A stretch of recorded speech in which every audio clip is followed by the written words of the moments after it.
Hello, everyone. It's Ron. Answer a question. Ruby Dooby Doo asked in the comments why I thought Chris had an accomplice. There's really no physical evidence that I'm aware of that he had any accomplices. It's just my opinion on his, it seems like the mental capacity he had to me that, say for instance, if this affair had not had happened, I just don't believe these murders would have happened. Now, I'm not saying that anyone masterminded this. I'm not saying that, but I'm just thinking that maybe it was planted, the seed was planted, and then it grew in his own mind, and then he followed through with the actions. I do think there is some circumstantial evidence, in my opinion. For instance, the blue nitrile gloves that were in the floor at Chris's bedroom. I never heard anything about like DNA testing, if they did any forensics on that kind of stuff or anything. I thought it was weird that there was more than one pair of nitrile gloves laying in the bedroom floor, and I think Chris gave the excuse that Shanann had colored her hair, and I don't know about you, but I've been around women that's colored their hair before, and if they're using those nitrile gloves, the hair dye will actually color those gloves to the color that they are doing their hair in. So I don't believe that those gloves were used for that. And another thing I've seen today, watching the other true crime channels, is it seems that maybe the Watts family and the lady that's wrote the book, Letters from Christopher, Sherilyn Cadle, seems like perhaps they are at odds. It seems as, from what the Watts family is saying, that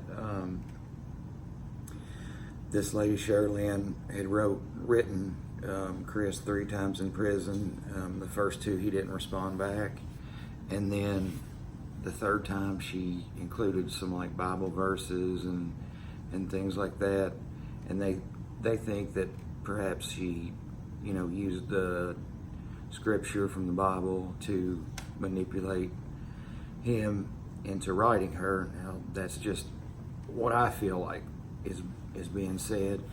And then I believe that Chris's mother has wrote a book. Is that right? And maybe you guys can help me on that, because I'm kind of confused on that. I thought she was coming out with one later, but maybe it's already out, because I heard another lady on a channel like reading excerpts from the book. Now I know that the book Letters from Christopher, that there's been like breadcrumbs dropped, excerpts from the book that you can read on Facebook. There's actually a page called Letters from Christopher where you can go on and you can read excerpts from the book Letters from Christopher.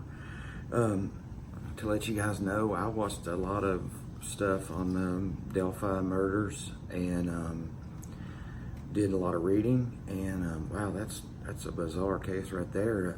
For over a year, they had more video evidence and even audio evidence from possibly the killer that they didn't release. I can understand them not releasing it, as harming their investigation at the first. But if you've gone a year and you have 0 credible leads, and then the investigation is going nowhere, go ahead and release that information to the public. The public a lot of times can help solve the case. And then I was watching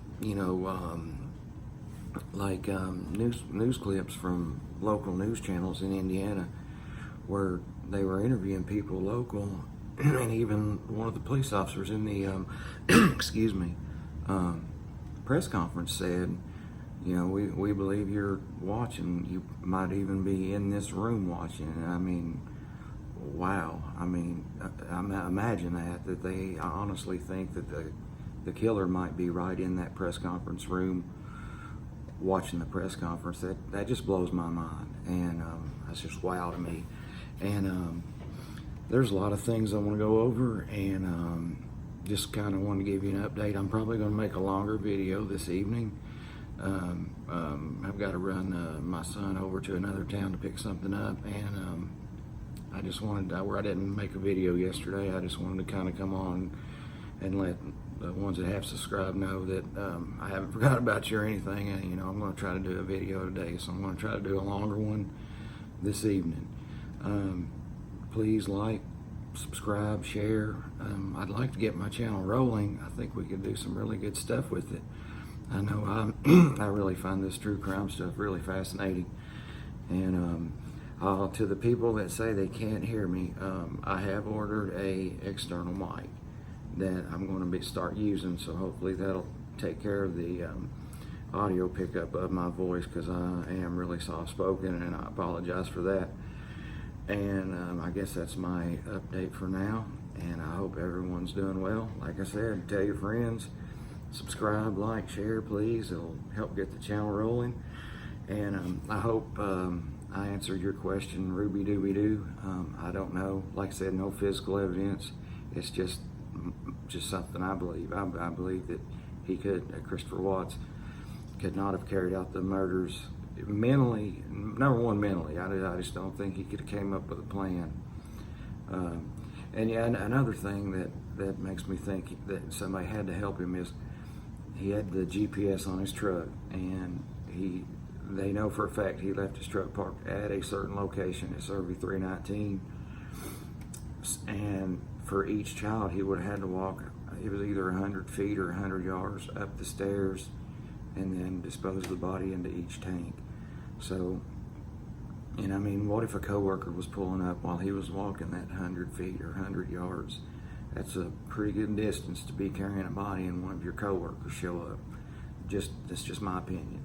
So I think that, and I don't know who. I really don't. I mean, my opinion doesn't matter. It's what the evidence points to. It's just, and what do you guys think? I mean, do you all think that somebody else was involved?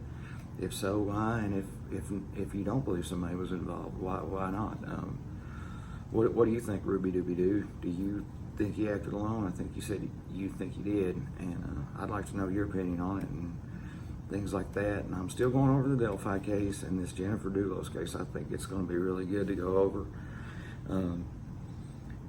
I know other channels talk about, you know, coming up with evidence and taking the credit for this, that, and the other. And I'm not really into doing that. If someone gets vindicated from something we find, I'd much rather have the person vindicated than me or somebody take the credit for it. That's just how I am, personally. And I hope everybody's having a good day, and drop me a comment. I did start a Facebook page. It's called True Crime Investigates, and under the creator of my real name. If you want to join that page, True Crime Investigates. The cover photo is just a picture that says True Crime. It's only got like 3 members now. I just started that yesterday. So if you're interested in that, come on board. I'd love to have you. When I'm not doing a video, you know, we can talk on there, comment back and forth. Like I said, I really enjoy this. I hope you guys enjoy it. Let's make this thing something we really like and enjoy. And I hope you guys are having a good day. If you need anything, I'm sure you can get a hold of me. Take care, guys.